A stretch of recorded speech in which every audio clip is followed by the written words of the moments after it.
Well, one, we could pass a federal minimum wage, which would represent a higher wage than it seems the firefighters are getting. But certainly he will continue to advocate for additional support and assistance for the men and women serving as firefighters around the country. Let me give you a sense of the governor's coming. So the meeting first will focus on how the federal government can improve wildfire preparedness and response efforts, protect public safety, and deliver assistance to our people in times of urgent need. As a former local elected official himself, maybe he will always feel that way in his heart, I think.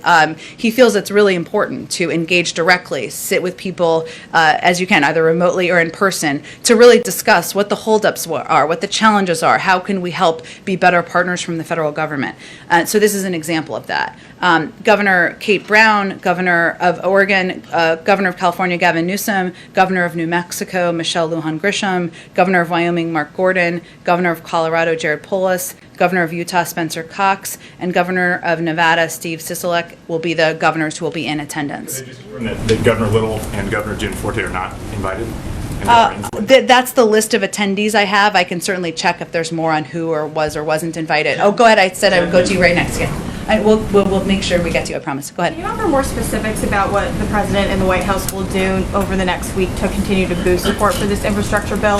Can we expect him to be on the phone with Republicans that have expressed concerns about his comments yesterday, or? You can expect, as is evidenced by the fact that he had a conversation with Senator Sinema. Ugh, it's a Friday. It's a hard one. Senator Sinema this morning, that he will, of course, be on the phone, and he will be engaging directly with members of both parties about moving his priorities forward. Sometimes that's scheduled or planned a day in advance or the day before, so I don't have more specifics for you, but as they happen, we'll read them out for you. Can I just follow up on that, please? Yeah. Has he called any of the Republican senators today? Obviously, you were mentioning earlier that he's talked about this publicly, what his stance was. There are Republican senators that are surprised by what he said yesterday and are upset, as has been reported. So has he talked to them today, and what is he doing to sort of keep this deal intact?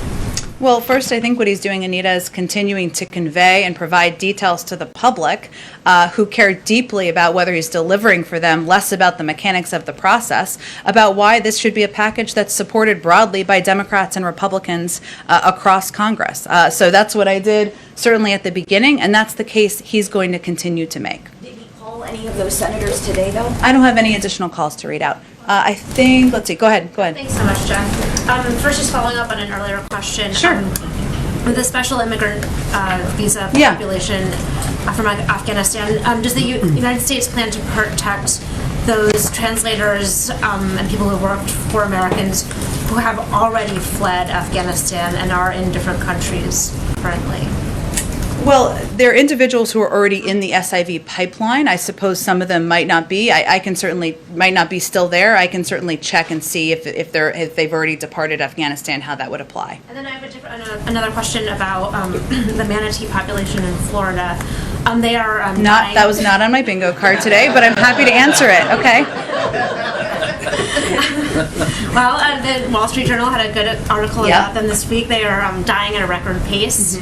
800 of them died in the last year, and I wanted to see if the administration believes that these animals should be relisted as endangered, and also whether anything in Biden's infrastructure deal that he struck yesterday would continue on to help with part of the problem is that the Florida waters are not clean. Yeah. And it's sort of hurting their habitat. Yeah, I will say, in all seriousness, I mean, certainly it's an important question, an important issue. I don't want the pro-manatee people to not think I feel that.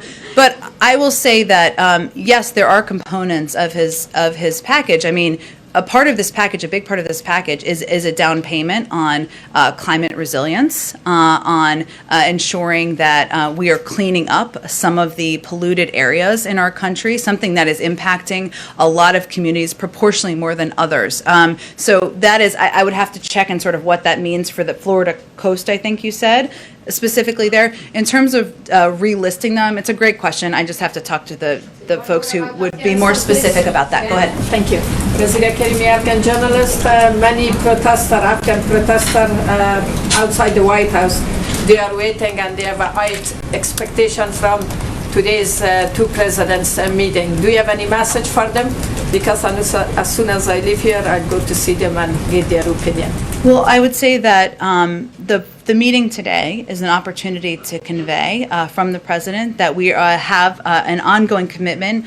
We are committed to supporting the Afghan people and the Afghan National Defense and Security Forces, even as we continue to undertake a security transition. The president is also going to emphasize during this meeting the need for unity, cohesion, and for the Afghan government to focus on the key challenges Afghanistan faces. And so, as you noted, we'll welcome both President Ghani and Chairman Abdullah, and one of the most important messages he will stress is that they need to have a united front as Afghanistan continues to address security and other challenges.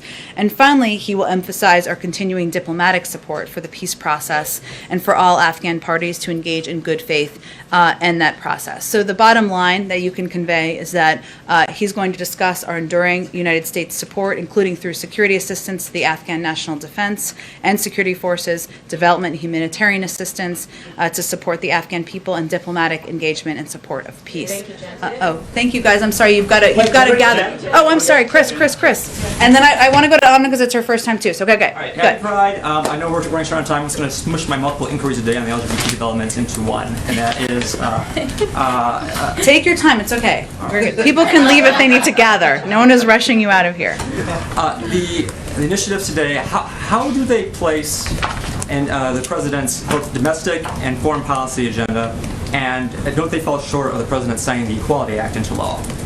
Well, let me start with the first one because I think that's an important question. Because what we do here and the values that we advocate for in the United States do send an important message around the world, and sometimes we forget that. So during his remarks today, the president will outline, of course, the historic step his administration has taken, but he will also renew his calls on the Senate to swiftly pass the Equality Act and provide overdue explicit civil rights protections to LGBTQ people and families across the country. He will also speak directly to the proliferation of state-level anti-LGBTQ bills, denouncing them as un-American and legislation disguised as bullying. And he will commend the community for their courage and bravery pushing progress forward. Finally, he will announce his appointment of Jessica Stern as the U.S. envoy to advance the human rights of LGBTQ persons at the Department of State, a role, just to make the connection here, that will be critical to advancing his agenda overseas and around the world as well. Any plans for the president to visit the soon-to-be Pulse Memorial?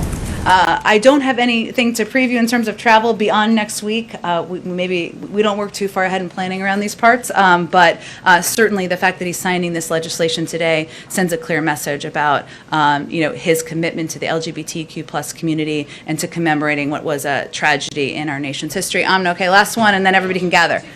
Afghanistan. The News Hour has been in touch with Taliban spokesman Sohail Shaheen. Ran by him the reports of hundreds of additional U.S. forces staying beyond the withdrawal. This is his response. He says it's a violation of the commitment and the agreement made by the U.S. It jeopardizes the peace process and could pave the way for continued prolonged war. So what's the White House response to that? I would say first that we have been very clear, and the president was when he made his announcement about his plans to withdraw troops, that we plan to have a diplomatic presence on the ground, including a security presence to protect our diplomatic presence on the ground. And that's something that has been a part of the discussion from the beginning. And beyond that, I certainly would have to talk to our national security team if there's more. Just one more quick one. The family of Mark Frerichs, a U.S. Navy veteran who is still held hostage in Afghanistan, is worried that as U.S. troops continue to leave, you've lost all leverage in any efforts to free him. So what's the president's message to his family? The president's message is that he will continue to fight every day of his presidency to bring Americans home who are detained overseas, whether it's in Afghanistan or any other country around the world. Again, we will have a diplomatic presence on the ground. We will continue to work closely with the government with security support, humanitarian support, and there needs to be a continued political process, ongoing negotiations. That will be part of the president's message today when he meets with the leaders. Thanks, everyone, so much. Happy Friday.